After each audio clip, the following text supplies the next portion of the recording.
Vamos a tocar un tema que nosotros aquí en la iglesia poco tocamos, del que poco hablamos, pero bueno, es bíblico y se hace necesario tocar el tema. Y vamos a hablar sobre la prosperidad económica. No espere que le pida dinero porque no lo voy a hacer. No espere que le pida ofrendas, ni diezmos, ni siembras, ni que le venda milagros porque no lo voy a hacer. Simplemente vamos a leer algunos versículos de la Biblia y vamos a ver algunos principios bíblicos que nos enseñan la forma como nosotros debemos o como nosotros podemos ser prosperados mejor. Y estudiando la palabra del Señor, encuentro que son muchos los versículos que hablan acerca de la prosperidad. Y para tomar tan solo un ejemplo, porque hay muchos, pudiéramos pensar en Abraham, ¿cierto? Y hay una promesa para Abraham y parte de su promesa habla de prosperidad, y Abraham era un hombre muy rico, en gran manera rico. Y si pensamos en otros como Saúl o como David, eran hombres muy ricos, que tenían mucha riqueza.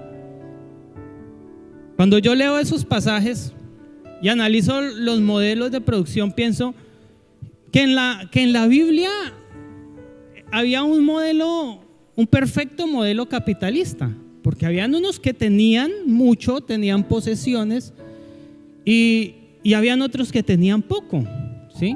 Pero también había dentro de ese modelo, y por eso le digo es un perfecto modelo capitalista, había la ley para compartir. Eso lo vamos a ver en el curso del mensaje. Y entonces entiendo yo que estamos en un modelo económico que no es tan pecaminoso, que es desigual, porque no está regido por Cristo, básicamente, porque la gente no es cristiana, porque los gobiernos no son cristianos, ¿cierto? Pero que tiene una raíz bíblica en realidad.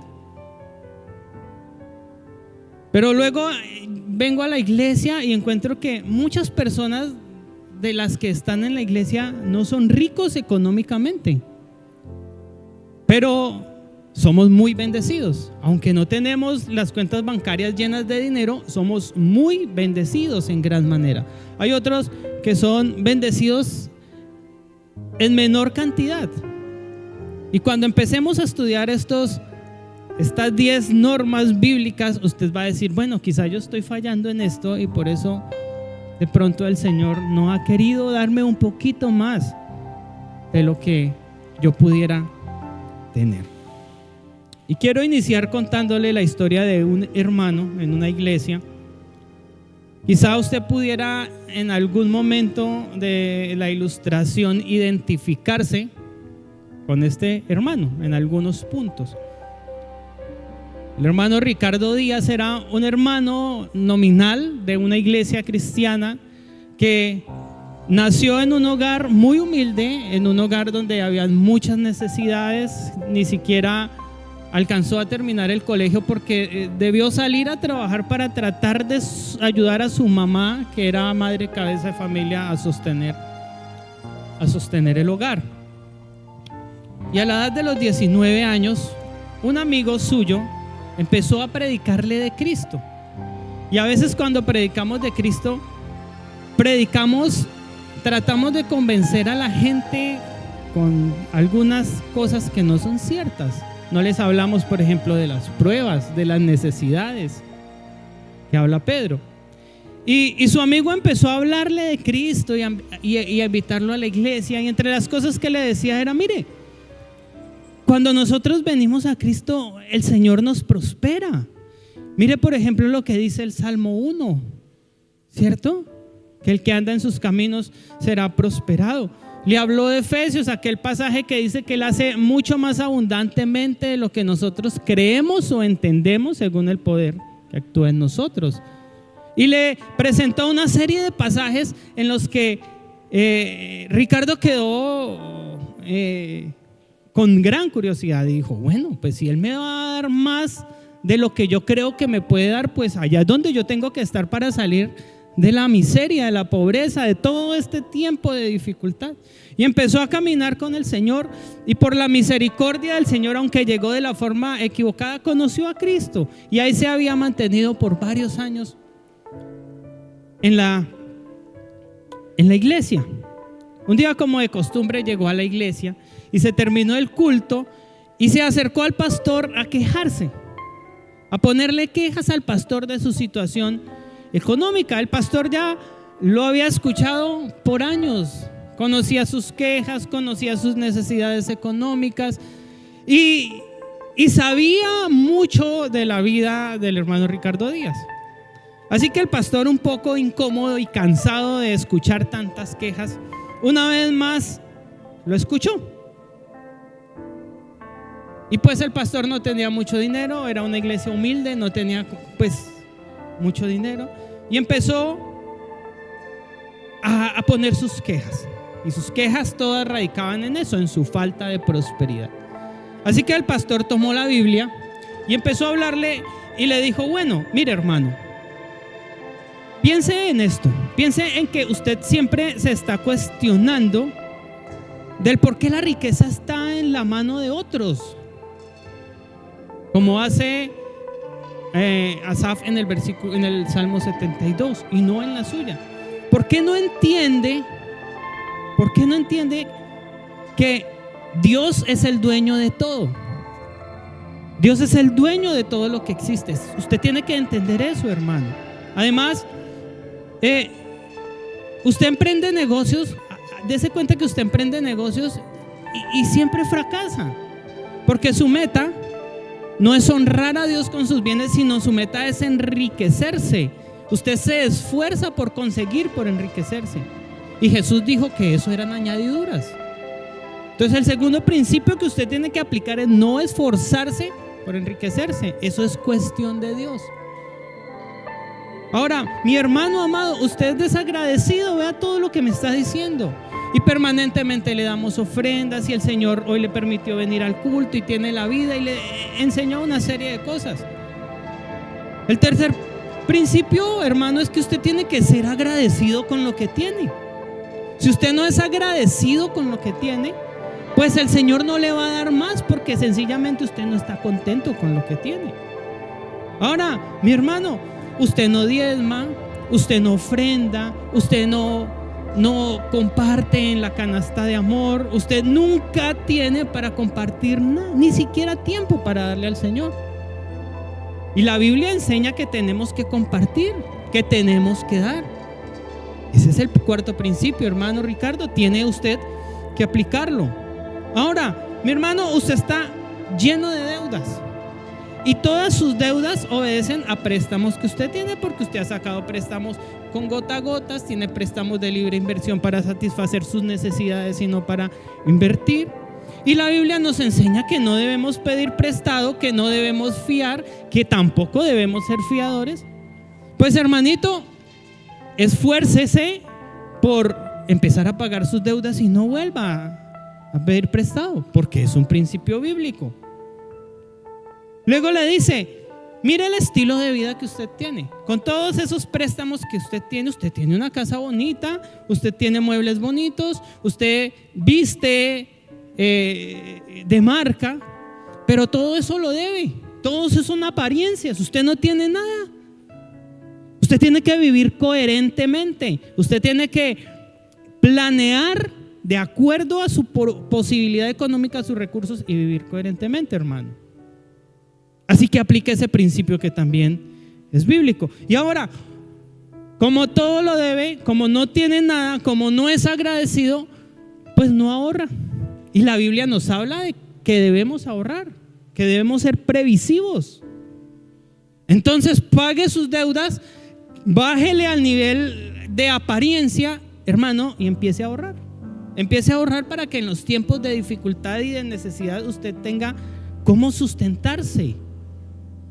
Ahora, un principio más que yo veo en usted, hermano, y es que usted usted no acepta un trabajo normal, usted quiere ser el gerente de la empresa, pero usted no puede ser un empleado raso. Yo lo he llamado para que haga trabajos en la iglesia y usted nunca ha tenido tiempo. Pues la Biblia dice que si queremos comer tenemos que trabajar, que si queremos vivir bien tenemos que trabajar. Pues aplique ese principio, mi amado hermano, empiece a trabajar, porque el que no trabaja no come, dice la palabra del Señor. Luego le dice: ahora mi amado hermano Ricardo, mire el estilo de vida que usted lleva y compárelo con la palabra. Acuérdese del Salmo 1 y habla del hombre que camina en la palabra del Señor, que vive en la palabra del Señor y practica en la palabra. Ese es el hombre que va a ser prosperado. Entonces no espere ser prosperado si usted no vive la palabra del Señor. No espere que Dios premie su necedad y su pecado. Obedezca la palabra. Y por último, hermano, le quiero compartir el último principio que conozco, le dijo el pastor. Mi amado hermano Ricardo, usted en la iglesia no hace nada. Usted es muy cumplido, viene y se sienta. Pero si necesitamos limpiar las sillas, usted no tiene tiempo. Si necesitamos hacer una jornada de aseo para la iglesia y pedir que nos colabore, usted no tiene tiempo. Si necesitamos que nos acompañe a una jornada de evangelismo, usted no tiene tiempo. Usted no puede prestar su casa para el grupo familiar. Usted no le sirve al Señor en nada. Y la Biblia dice que tenemos que servir al Señor para ser bendecidos. Y cuando termina el pastor de dar tremenda exhortación, este hermano agacha la cabeza y con llanto en sus ojos entrega su corazón a Cristo. Y pasados los años, al aplicar estos principios, su vida cambió. Y de esos 10 principios que le acabo de mencionar: entender que Dios es el dueño de todo, no esforzarse por ser ricos, ser agradecidos con lo que se tiene, compartir, no prestar ni fiar, planear y vivir coherentemente, ahorrar, trabajar, obedecer la palabra y servir al Señor, son los principios de los que yo quiero hablarle a usted esta mañana para ser prosperado. Quizá no alcancemos a abordarlos todos el día de hoy. Y lo que vamos a hacer sencillamente es leer versículos. No le voy a hacer una exposición teológica profunda de la prosperidad, sino vamos a leer versículos, muchos versículos, y los vamos a estudiar un poco. Y el primer principio, entonces, para ser prosperado es entender que Dios es el dueño de todo. Y vamos a recordar el Salmo 24:1. Y el Salmo 24:1 dice: de Jehová es la tierra y su plenitud, el mundo y los que en él habitan. Y el salmista dice: eso es de Jehová. Él es el dueño de todo. Él es el dueño del universo. Él es el dueño del planeta Tierra y de la hermosura del planeta Tierra, pero es dueño de los que moran en el planeta Tierra, no solamente del ser humano, sino de todo lo que existe, de los seres vivos y los seres inertes. Eso es lo que está diciendo el Salmo. Y si mi Dios, el Dios al que yo sirvo, a quien yo amo, es el dueño de todo, ¿por qué me va a faltar a mí? ¿No le parece? Pues sencillamente a veces no consideramos que Dios es el dueño de todas las cosas que existen. Vamos a Deuteronomio capítulo 10, el versículo 4. 14, perdón, Deuteronomio 10, 14. Y aquí estaba hablando acerca de lo que Dios pide del hombre. Y en eso que Dios pide dice en el 14: he aquí, de Jehová tu Dios son los cielos y los cielos de los cielos, es decir, el cielo que vemos y lo que hay allá detrás de ese cielo que no vemos. Los planetas, el firmamento, las estrellas, los asteroides, los agujeros negros, todo eso. Los cielos de los cielos. La Tierra, ya se enfoca en el planeta Tierra, la Tierra y todas las cosas que en ella hay.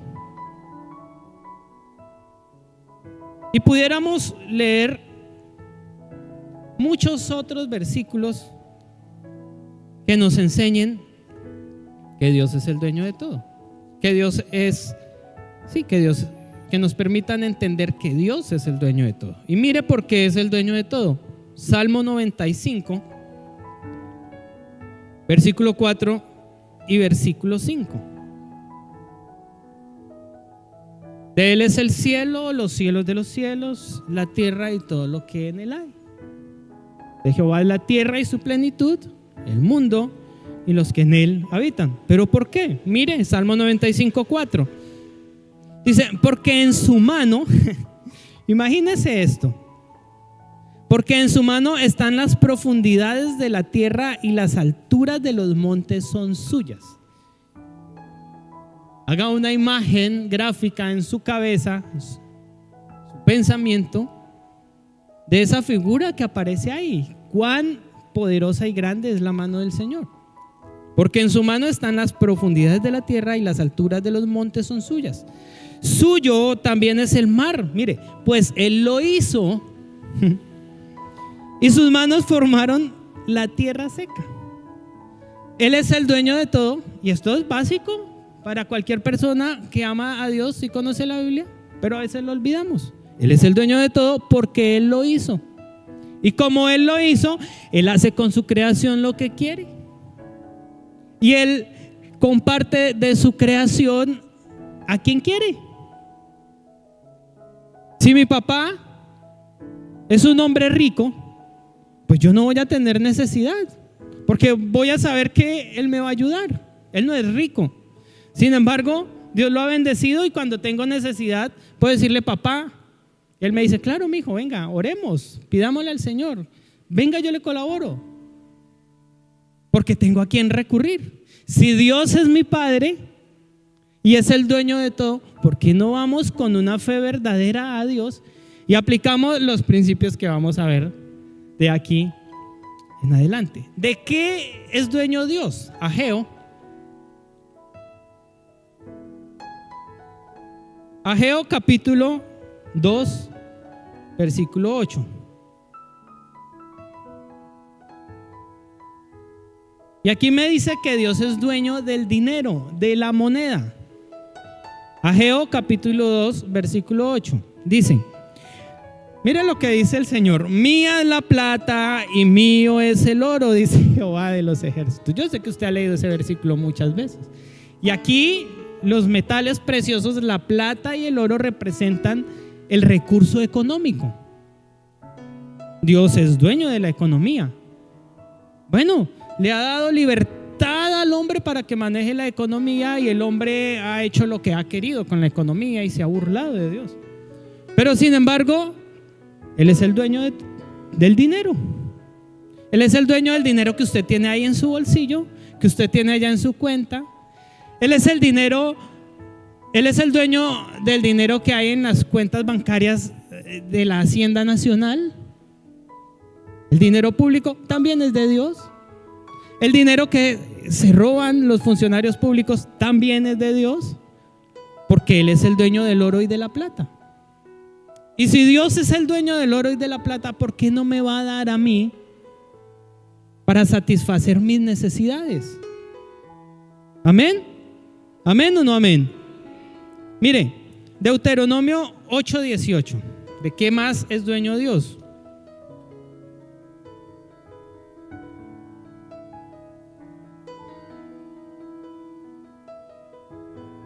Mire lo que dice acá. Dios es dueño de la inteligencia para hacer riquezas. Hay gente que tiene una capacidad para hacer dinero, que le va bien en los negocios y usted dice, pero es que ¿cómo hace? Mire lo que dice este pasaje, Deuteronomio 8:18, sino acuérdate de Jehová tu Dios. Se había olvidado de Dios. Acuérdate de Jehová tu Dios, porque Él te da el poder para hacer las riquezas, a fin de confirmar su pacto que juró a sus padres. Pues Dios es el que provee esas habilidades. Dios le da las fuerzas para trabajar. Dios les da las fuerzas a algunos para ser muy buenos en los negocios, los que trabajan en ventas. Mi esposa trabajó por años en ventas y ella vende lo que sea. Ella vende revistas y hasta a mí me vende, ¿sí? Y cuando yo abro los ojos y me doy cuenta, le estoy debiendo dinero de lo que me vende. Ella es muy buena para las ventas. Yo no vendo nada. A mí no me ponga a vender nada, porque yo no vendo nada. Soy mal vendedor. Me da pena vender, me da pena cobrar. Eso me parece incómodo. No sirvo para eso. Esa no es mi habilidad. Yo tengo otras habilidades, pero ella es buena en las ventas. Y esa habilidad se la dio Dios. Y aunque tiene su trabajo fijo, donde gana su sueldo mensual, ella por los laditos está explotando su habilidad, porque Dios le da el poder para hacer riqueza, para ser bendecida. Pues la inteligencia para hacer la riqueza la da el Señor. Primera de Crónicas 29:11. Y aquí nos habla que Dios es dueño de los efectos que produce la riqueza. Primera de Crónicas 29:11.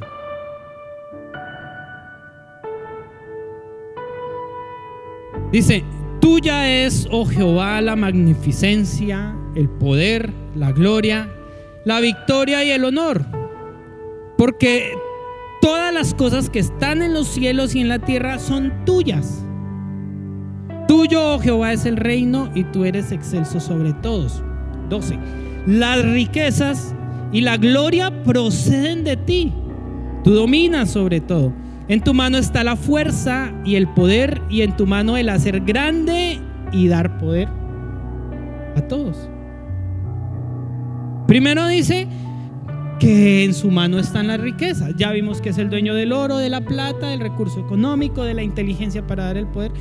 Pues en su mano están las riquezas. Acuérdese de Salomón, el sabio, a quien Dios le dice: pídeme y te daré lo que quieras, al buen estilo de Aladín, ¿no es cierto? Y Salomón, sabio, inteligente, dice: Señor, conocimiento, sabiduría para gobernar. ¿Y qué le dice Dios? Sí, mi hijo, le voy a dar eso, pero como yo soy el dueño de todo, yo soy el dueño de la riqueza, le voy a dar riqueza. ¿Por qué? Sencillamente quiso darle riqueza. Y la Biblia dice que antes de Salomón no hubo un hombre tan rico como Salomón. Salomón tenía mucho conocimiento para hacer dinero. Salomón tenía mucha riqueza, tenía empresas.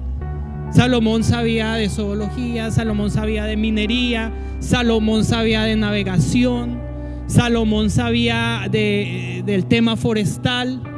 Léase la vida de Salomón y se va a dar cuenta que era un gran empresario. Trabajaba muy duro y sabía. Y el efecto de el trabajar es la riqueza. Y aunque yo me la gané, es de Dios también. Número 2, el reconocimiento que dan las riquezas. Por allá en Santiago, si no me equivoco, hay un pasaje en el que Santiago dice: mire, cuando viene un hombre humilde a la iglesia y entra al templo, pasa desapercibido.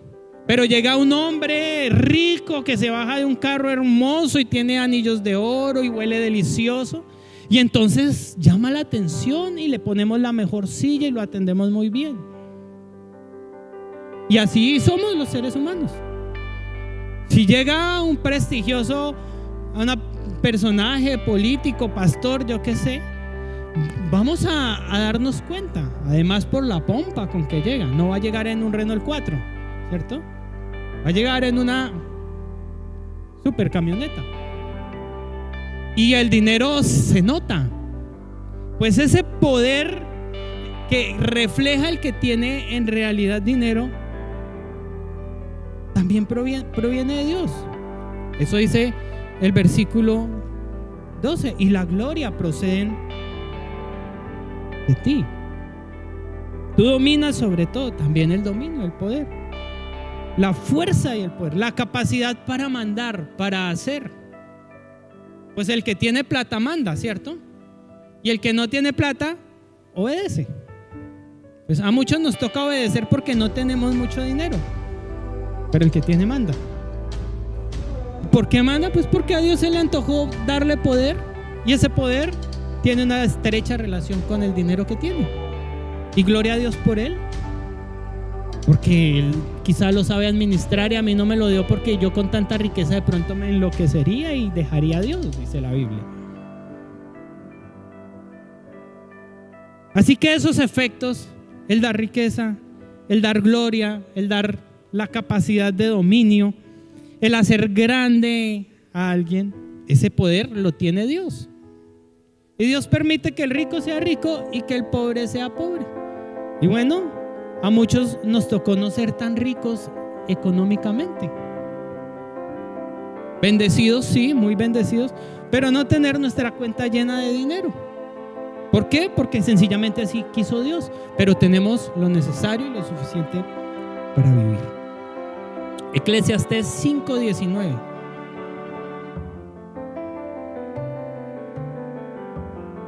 Eclesiastés 5:19. Mire, Salomón, que hace un poderoso análisis de lo que sucede debajo del cielo, para decir todo lo que pasa en la tierra es aflicción de espíritu, dice estas palabras. Eclesiastés 5:19.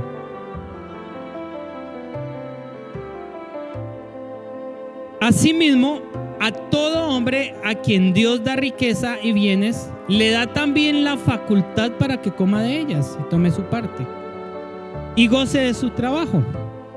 Esto es don de Dios. Es un don. Hacer riquezas es un don que Dios concede. Y bueno, sí,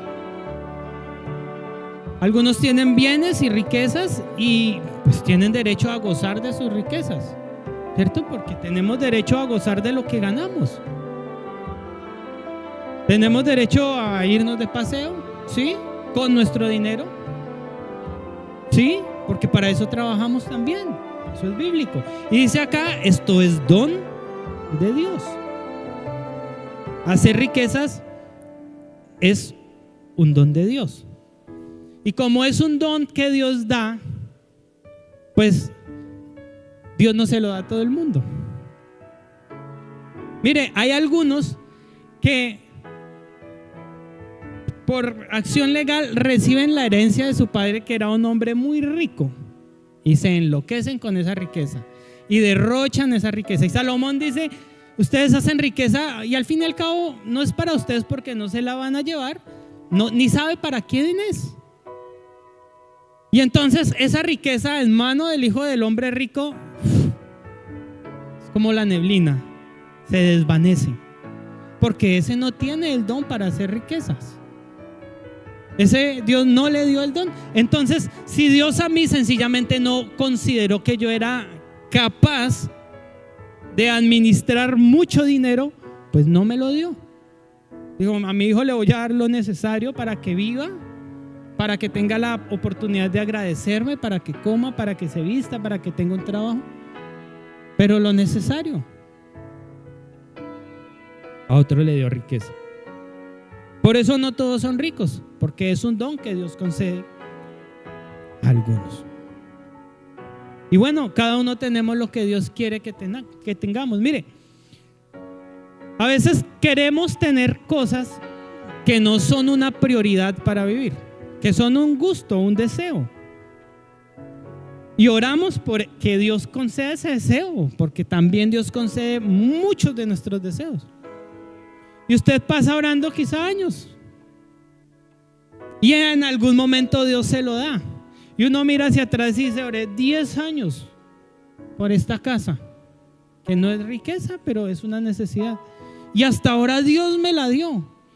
Bueno, me permitió trabajar, me permitió ahorrar, me permitió esto para comprar mi casa. ¿Por qué no se la dio antes? Si sabía que usted la necesitaba.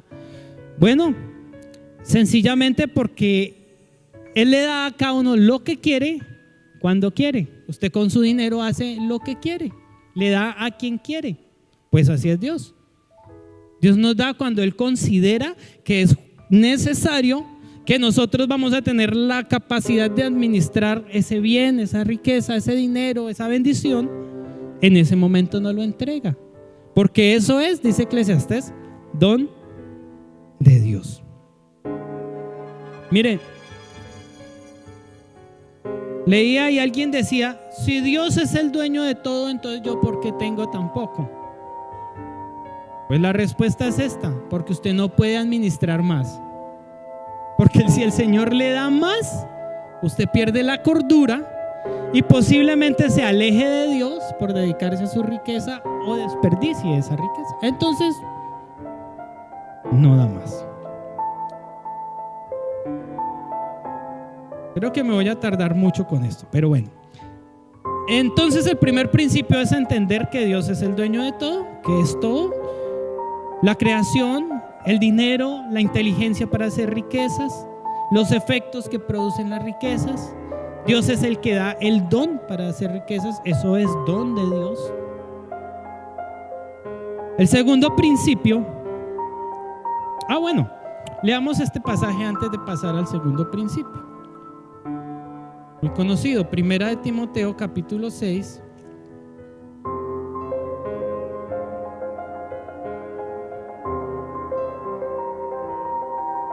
Primera de Timoteo capítulo 6, el versículo 7.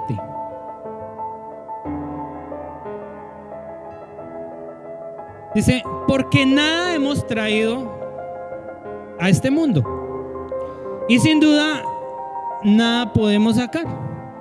Así que, mire lo que es la riqueza para el apóstol Pablo. Así que, teniendo sustento y abrigo, sustento es el alimento y la vivienda, eso es lo que dice el diccionario bíblico, y el abrigo, sustento es el alimento y el trabajo, y el abrigo es la vivienda y el vestido. Así que teniendo sustento y abrigo, ¿qué dice?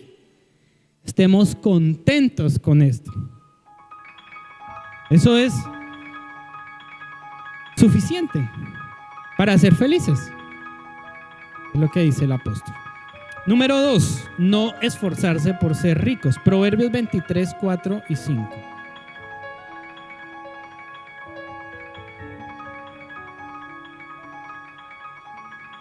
Proverbios 23, 4 y 5 dice: no te afanes por hacerte rico, sé prudente y desiste. Eso quiere decir que el que se afana por hacerse rico es un imprudente, necio en su conocimiento. No te afanes por hacerte rico, sé prudente y desiste. ¿Has de poner tus ojos en las riquezas siendo ningunas? Y no le estoy diciendo que no ahorre, no le estoy diciendo que no se esfuerce por tener una estabilidad económica y una capacidad de vida cómoda, no. Pero sí hay un afán imprudente en algunas personas, que es tan imprudente y que es tan arduo su afán que ni siquiera les queda tiempo de buscar al Señor por estar haciendo dinero. Ahí cabe el clásico ejemplo de aquel hermano que no viene al culto porque el domingo en la mañana es el momento en el que más vende. Una vez, acá en el grupo de alabanza, teníamos unos músicos y en diciembre se desaparecían, no estaban, porque tenían un negocio y en diciembre es cuando más se vende. Entonces ellos venían y decían: ay líder, ay pastor, yo no voy a estar en diciembre porque el negocio, porque tengo que abrir, porque no sé qué. Y pues bueno, uno no puede obligar a la gente a que sirva al Señor. Pero en mi corazón estaba esa duda. Yo decía: ¿cómo es posible que alguien abre un negocio a las 8 de la mañana, que es la hora del culto. Bueno, nosotros nos vemos a las 7:30. A las 7:30 ya tiene su negocio abierto, o a las 8. No puede venir a la iglesia. Será tan próspero ese negocio que toda la gente de este pueblo va a ese negocio a las 8 de la mañana el domingo a comprar. Yo no lo puedo creer. Así que un día salimos de la oración faltando 10 para las 8. Y yo me monté en mi moto y me fui para el negocio y dije, si encuentro abierto ese negocio, me voy a comprar algo. Quizá no alcance porque debe estar lleno, llenísimo. Pasé y no estaba cerrado. Y dije, de pronto iban a ir al culto. Me vine para el culto. Se acabó el culto, cogí mi moto y me fui, pasé por el negocio a las 9:30, 10 que se acaba el culto y estaba cerrado. Ve, ¿será que se enfermaron? ¿Será que hoy es la excepción? Bueno, al domingo siguiente hice el mismo ejercicio. Porque nuestra humanidad nos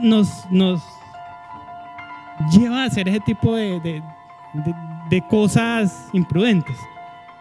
Y sucedió exactamente lo mismo. Entonces yo llegué a una conclusión. Yo dije, no le da pereza levantarse y ir al culto y servirle al Señor, porque el negocio está cerrado. Yo pensaba que esto, mejor dicho, era una mina de oro el domingo en la mañana, que aquí venía el norte del Tolima a comprar. Y no.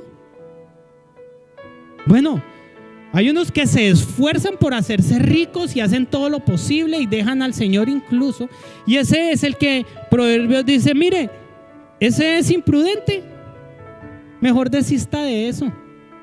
Es lo que dice Salomón en los Proverbios.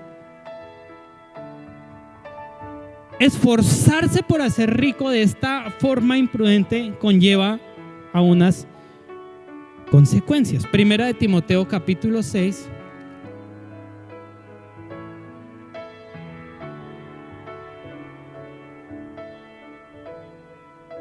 Primera de Timoteo capítulo 6, el versículo 9. Porque los que quieren enriquecerse, los que se esfuerzan por enriquecerse, dice, caen en tentación y lazo y en muchas codicias necias y dañosas que hunden a los hombres en destrucción y perdición. Y luego sí dice el apóstol, porque raíz de todos los males es el amor al dinero, el cual codiciando algunos se extraviaron de la fe y fueron traspasados muchos dolores. La primera consecuencia es la condenación. Y la condenación es el resultado de muchas otras consecuencias, ¿sí? Como la avaricia. Ahí dice que caen en tentación y lazo. La avaricia, la tentación por tener dinero, ¿cierto? Algunas prácticas erradas, pecaminosas y equivocadas, como los juegos de azar. Bueno, pues aquí dice que el que quiere enriquecerse, el que tiene ese afán por encontrar dinero de la forma equivocada, acarrea condenación. Que hunden a los hombres en destrucción y perdición. Ahora acuérdese allá en Lucas capítulo 12, la historia de Jesús, de el rico insensato, ¿cierto? Un rico que tenía una gran hacienda y tenía cultivos y dijo, no, esto está produciendo mucho, voy a construir graneros, y me voy a sentar y voy a decir a mi vida, goza de todos estos bienes, porque lo que tengo es dinero para gozar, ¿cierto? ¿Y qué termina Jesús diciendo en esa parábola? Necio, esta noche vienen por ti y te vas a condenar, te vas a ir al infierno por dedicarse a hacer dinero. Y Jesús dijo, ya se lo dije una vez, Jesús dijo, ocúpense de buscar primeramente el reino de Dios, Mateo 6. Y las demás cosas, y dentro de las demás cosas está la riqueza, vendrán, serán añadidas. O sea, eso, pues, si Él es el dueño de todo, ¿por qué no le va a añadir a su pasión por amar al Señor el satisfacer sus necesidades?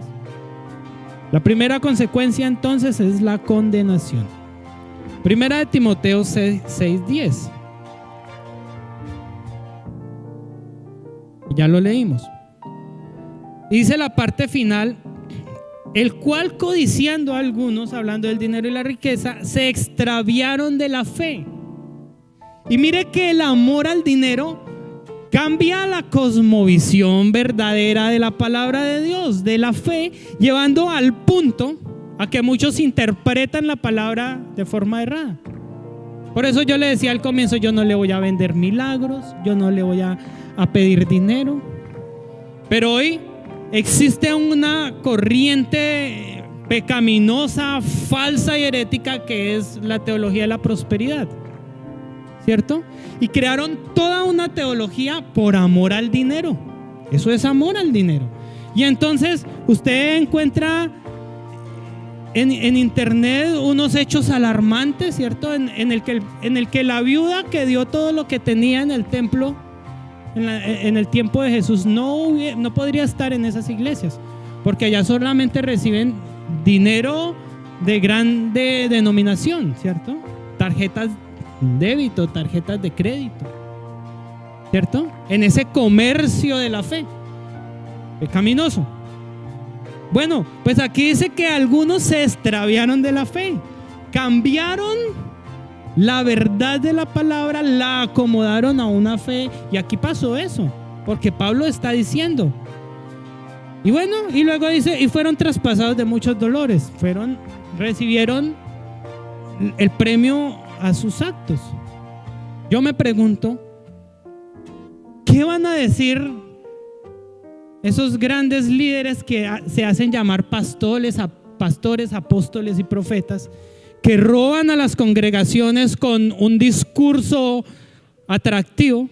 ¿Qué van a decir cuando estén en el infierno allá junto con el rico que conoció a Lázaro? ¿Cierto?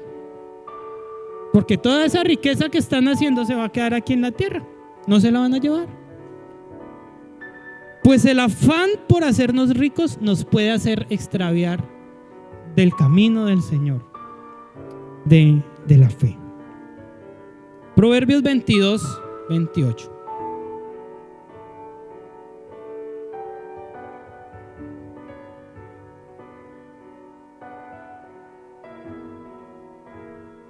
Dice Proverbios 22:28.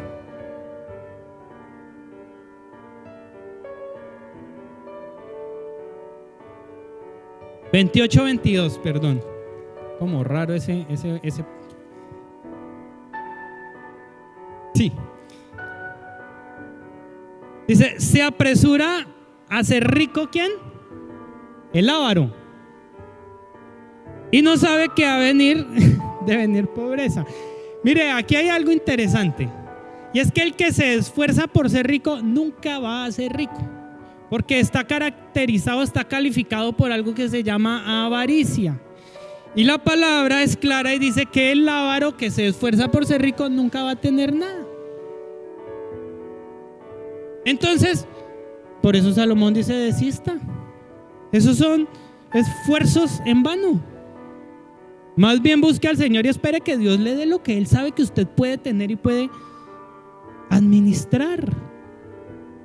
Una característica del querer ser rico es la avaricia. Ahora mire lo que pasa con la avaricia. Colosenses 3:5.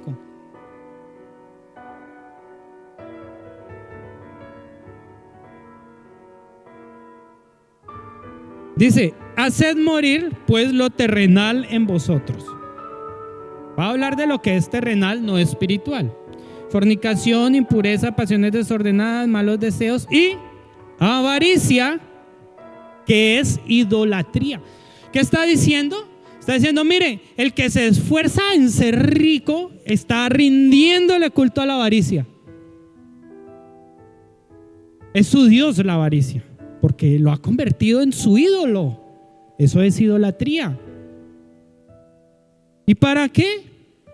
Si se va a condenar y nunca va a tener la riqueza que quiere tener.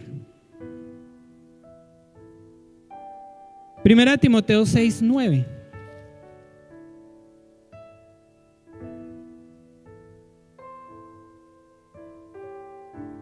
Dice: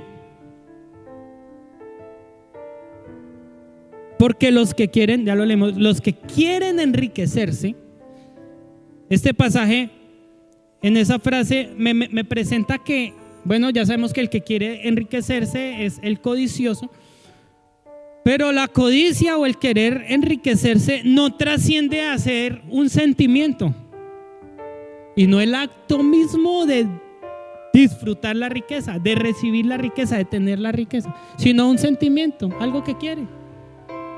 No va a trascender a ser algo que quiere. No va a trascender de ser un sentimiento. Ahora, ¿será justo irnos al infierno y condenarnos por un sentimiento? Desiste, dice Salomón. Eso no es justo. Es mejor que vivamos medidos aquí en la tierra, agradecidos con lo que el Señor nos da y tengamos tesoros en el cielo, en la eternidad, que condenarnos por un deseo. Y es que ni aún por pertenencia ni por riqueza. No sería justo ser ricos, disfrutar la riqueza como muchos en esta tierra y condenarse. Yo prefiero ser pobre, tener poco y esperar la salvación del Señor. La recomendación de Cristo, y con esto termino hoy. ¿Cuál es la recomendación de Cristo a los que quieren enriquecerse? Ya dijimos algo de ello. Y Mateo 6:33, ya lo dijimos, dice: busque primeramente el reino de Dios. Esa es la recomendación de Cristo. Enfóquese en Dios, no se enfoque en las riquezas. Enfóquese en Dios. Busque primeramente el reino de Dios y su justicia. Y todas estas cosas, ¿cuáles cosas? Las que hablan los versículos que preceden a este, vendrán por añadidura. En el versículo 19 del mismo pasaje, Jesús dice: no os hagáis tesoros en la tierra, donde la polilla y el oro incorrompen. No hagan tesoros acá, no quieran hacer riquezas acá donde no van a trascender a la eternidad. Hagan tesoros en el cielo, eso es más importante. Lucas 12:15. Estamos viendo las recomendaciones de Cristo para el que quiere ser rico. Lucas 12:15.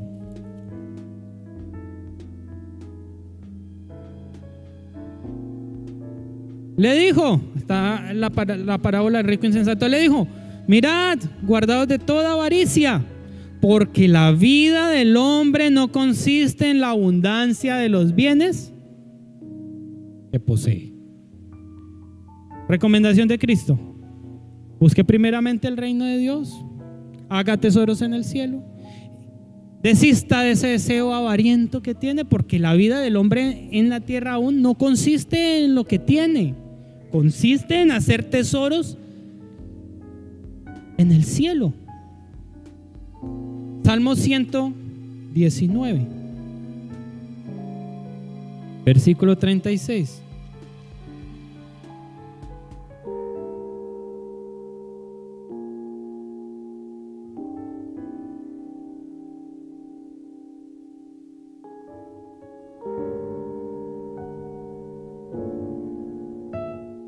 Inclina mi corazón a tus testimonios, dice David. Corazón de un hombre rico, muy rico. Inclina mi corazón a tus testimonios y no a la avaricia. Porque David sabía el peligro en el que estaba por su posición de poder y por la riqueza que tenía. Y Señor, ayúdame a... Esa debe ser la oración de los ricos cristianos. Ayúdeme a administrar este dinero de forma que no se convierta en un ídolo para mí, sino que a mí realmente eso no me importe, sino que me importe tu palabra, tus testimonios, la salvación. Vamos a dejar ahí y continuamos dentro de 8 días. Solamente alcanzamos a ver 2 principios, son 10. Claro que los últimos son más corticos, entonces Vamos a ver cómo avanzamos. Señor, te damos muchísimas gracias en esta mañana